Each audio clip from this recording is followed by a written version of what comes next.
Halo semuanya.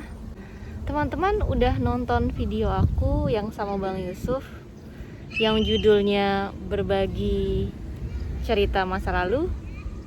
Kalau misalnya belum nonton, aku sarankan kalian nonton dulu ya.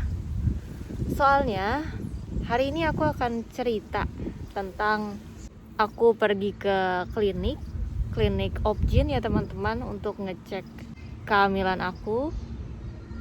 Dan ini akan sangat relate dengan video sebelumnya. Jadi buat teman-teman yang belum nonton, wajib ditonton dulu sampai selesai. Tapi mohon maaf teman-teman, memang videonya panjang ya. Dan mungkin kalian bisa sambil ngerjain sesuatu, kayak sambil masak. Cukup dengerin aja kami ngobrol. Oke teman-teman, jadi hari ini aku tuh jalan ke klinik untuk ngecek kehamilan aku. Aku janjian itu jam 9 pagi teman-teman. Jadi aku berangkat jam 8.30-an. Sampai sana itu jam 9 kurang. Nah, sepanjang perjalanan teman-teman, itu tuh sebenarnya aku campur aduk ya perasaannya. Kayak ada rasa takut, rasa khawatir. Karena sebenarnya ini tuh udah ketiga kalinya aku ke dokter teman-teman. Jadi yang pertama itu benar-benar saat masih usia kehamilan sangat dini gitu. Jadi pas aku telat menstruasi, terus aku tes pack, ternyata garis 2. Lalu aku langsung ke dokter dan dokter mengatakan ini masih terlalu dini gitu, masih nggak kelihatan. Jadi datang lagi ya minggu depan. Nah, minggu depannya itu aku udah pendarahan teman-teman. Dari jadwal yang udah ditentuin minggu depan, itu aku udah pendarahan duluan teman-teman. Jadinya aku udah mikir kalau itu keguguran gitu. Itu bukan menstruasi. Memang rasa sakitnya itu mirip-mirip sama menstruasi. Dan volume darahnya juga mungkin kurang lebih sama ya. Dan itu terjadi 4 hari berturut-turut teman-teman. Jadi saat itu aku sudah mempersiapkan mental kalau aku bisa jadi ketika ke dokter nanti itu akan dinyatakan kalau aku sudah keguguran gitu. Nah, jadi aku datang pertama kali ke klinik itu belum kelihatan apa-apa karena masih terlalu kecil. Datang yang kedua posisinya sudah selesai pendarahan kan, jadi nggak kelihatan apa-apa. Dan hari ini begitu dokter cek, ternyata nggak kelihatan juga teman-teman. Aku sudah merasakan sih kayaknya memang sudah keluar gitu, sudah keluar semua. Dan pas aku tanya ke dokter apakah ada yang tersisa di rahim aku, dokter bilang sudah bersih. Jadi memang kondisinya itu bisa dinyatakan ini tuh keguguran dini. Tapi ada tapinya teman-teman. Hasil darah aku itu seminggu yang lalu ya, itu kan aku ambil darah seminggu yang lalu di pemeriksaan yang kedua, itu masih dinyatakan hamil. Dan ketika cek urin juga masih dinyatakan hamil seminggu yang lalu teman-teman. Lalu hari ini aku cek urin lagi dan hasilnya itu aku masih hamil sebenarnya teman-teman. Tapi memang berangsur-angsur semakin menurun. Jadi dokter tuh bilang kadar kehamilannya itu semakin berkurang ya. Tapi nggak secara belak-belakan ngomong kamu tuh keguguran loh gitu, enggak.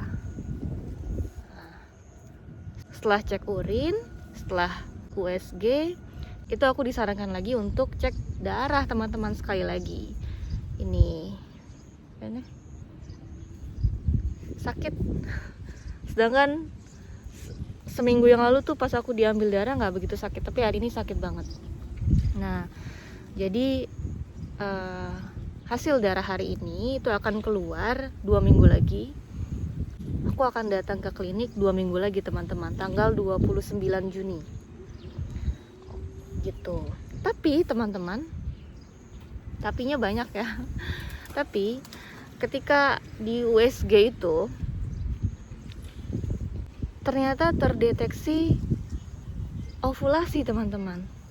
Sejujurnya aku tuh kurang paham ya gimana proses kehamilan, konsepnya seperti apa, ilmunya bagaimana gitu, aku kurang paham.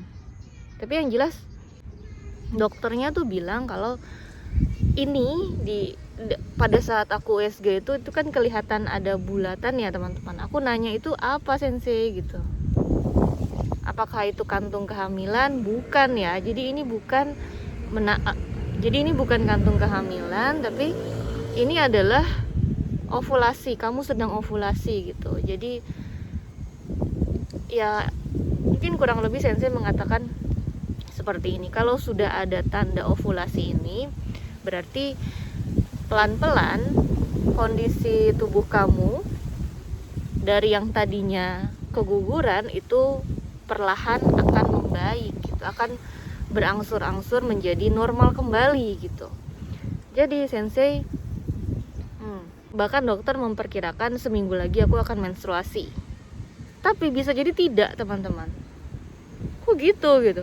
Jadi aku sendiri juga dibuat bingung sebenarnya.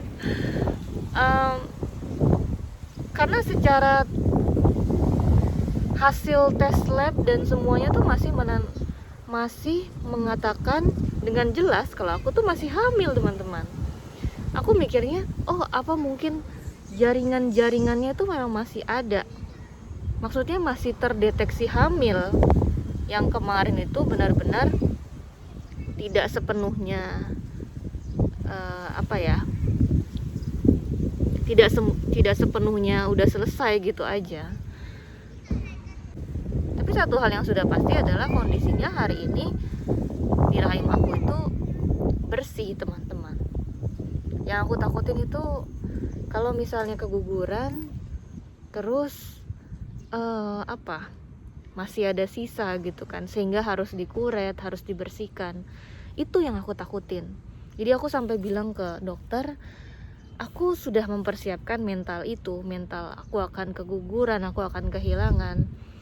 Jadi aku gak terlalu sedih sebenarnya, karena aku ngerasa masih ada kesempatan lagi gitu. Bukan berarti ini tuh akhir dari segalanya. Tapi yang aku takutkan adalah kalau misalnya masih sisa dan aku harus dioperasi, harus dikuret gitu kan. Wah, aku berharap itu gak terjadi gitu. Sensei juga bilang, iya semoga itu gak terjadi. Tapi tetap walaupun sekarang kondisinya bersih, kita harus pastikan sekali lagi di tanggal 29 gitu. Karena aku sudah ambil darah ya, untuk nanti tanggal 29 keluar itu akan jauh lebih jelas gitu. Apakah ini benar-benar keguguran atau masih ada kemungkinan hamilnya gitu. Kenapa aku begitu bingung sama kehamilan aku kali ini? Karena sejujurnya teman-teman, waktu aku di Indonesia, ini kan kehamilan pertama aku di Jepang ya. Waktu aku di Indonesia itu, kehamilan pertama dan kehamilan kedua itu aku tidak pernah merasakan seperti ini teman-teman. Jadi ibaratnya ketika aku tahu kayaknya aku hamil, karena aku juga setiap bulan itu menstruasinya tuh teratur, nggak pernah dalam sebulan itu nggak mens, itu nggak pernah dalam hidup aku gitu. Jadi aku menganggap diri aku ini tuh punya siklus menstruasi yang normal gitu. Jadi ketika terlambat 1 minggu 2 minggu udah pasti aku langsung tes pack. Dan ketika hasilnya garis 2, aku baru ke dokter. Dan itu pun juga nggak langsung ke dokter teman-teman, waktu di Indonesia ya. Jadi agak nunggu, ya udah biarin aja dulu gitu,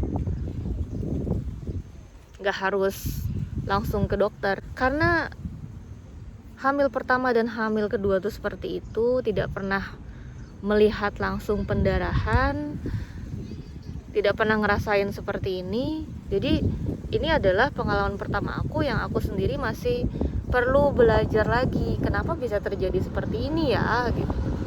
Aku menganggap dia kehamilan pertama, anak pertama ya, lalu Rashid, itu memang kondisinya aku tidak terlalu tidak terlalu capek teman-teman. Apalagi Rashid ya, waktu hamil Rashid itu aku tidak kerja, jadi otomatis kegiatannya juga nggak yang kayak setiap hari dari pagi sampai malam di luar kerja, terus kerjanya juga bolak-balik gitu kan, banyak perpindahan dari sini ke sana, aku bolak-balik ke rumah sakit, kemana. Jadi bener-bener hamil pertama, hamil kedua itu santai, nggak ada kejadian-kejadian seperti kehamilan ketiga ini gitu. Aku merasa kayaknya apa karena aku kecapean ya gitu sih. Jadi aku ngerasa kayaknya apa karena aku kecapean jadinya pendarahan dan berakhir keguguran gitu. Tapi sekali lagi teman-teman, aku sudah siapkan mental itu seperti yang Bang Yusuf selalu ajarkan ke aku. Kita gak boleh terlalu kayak berangan-angan berlebihan seolah-olah itu pasti terjadi gitu. Kita tetap boleh bermimpi, boleh berharap, tapi kita juga harus tahu porsinya. Harus ada gambaran kemungkinan terburuk supaya kita siap jika harapan itu tidak sesuai teman-teman. Jadi ini relate sama video sebelumnya ya, makanya aku minta kalian untuk tonton dulu sampai selesai supaya bisa lebih nyambung nonton di video ini. Jadi kalau kalian nanya, loh Sensei emang sebelum Rashid Sensei juga udah pernah melahirkan sebelumnya? Jadi Rashid ini anak kedua Sensei gitu. Oke, ditonton dulu ya teman-teman. Apapun itu, aku cuma berharap aku sehat. Itu aja sih. Jadi semisalnya tanggal 29 nanti aku datang, terus hasilnya masih tetap sama, ternyata di rahim aku kosong, tidak ada janin, lalu aku dinyatakan aku benar-benar sudah keguguran gitu. Di situ aku akan pastikan apakah sekali lagi gitu, apakah tidak ada yang tersisa, karena kalaupun memang ternyata ada yang tersisa, mau nggak mau kan harus dibersihkan. Tapi aku yakinnya sih karena ini keguguran dini, tetap ada kemungkinan yang tinggi untuk bisa jaringan-jaringan kehamilannya itu memang keluar sendiri semuanya. Kecuali kalau kegugurannya itu pas sudah hamil besar kan, otomatis kan nggak, kayaknya kemungkinan untuk bersih sempurna itu sedikit ya, karena sudah besar gitu, sudah janinnya sudah ada gitu. Teman-teman tahu nggak sih kalau di usia kehamilan masih yang 1 minggu atau 2 minggu itu sebenarnya masih berupa gumpalan darah. Aku juga baru tahu sih teman-teman. Maksudnya gini, aku tahu secara teorinya ya, secara garis besarnya, kalau pada saat kita hamil itu ya memang itu adalah gumpalan darah gitu. Jadi memang awalnya itu nggak kelihatan langsung bentuk janin kan, darah aja gitu, bener-bener gumpalan darah. Dan waktu aku pendarahan itu memang aku ngelihat langsung teman-teman, gumpalan darahnya itu keluar begitu aja. Tapi memang aku tidak merasakan sakit perut yang seperti orang-orang katakan kalau keguguran itu pasti sakit perut banget gitu. Aku nggak ngerasain itu teman-teman. Ya alhamdulillah gitu. Mungkin memang setiap orang itu kegugurannya beda-beda, atau ya balik lagi ya, kehamilan setiap perempuan kan beda-beda ya. Yang jelas intinya saat ini aku dalam keadaan, dalam kondisi tubuh yang jauh lebih sehat dari yang sebelumnya. Aku nggak bisa bayangkan kalau aku masih lemes-lemesan kayak kemarin, lalu harus tetap kerja gitu.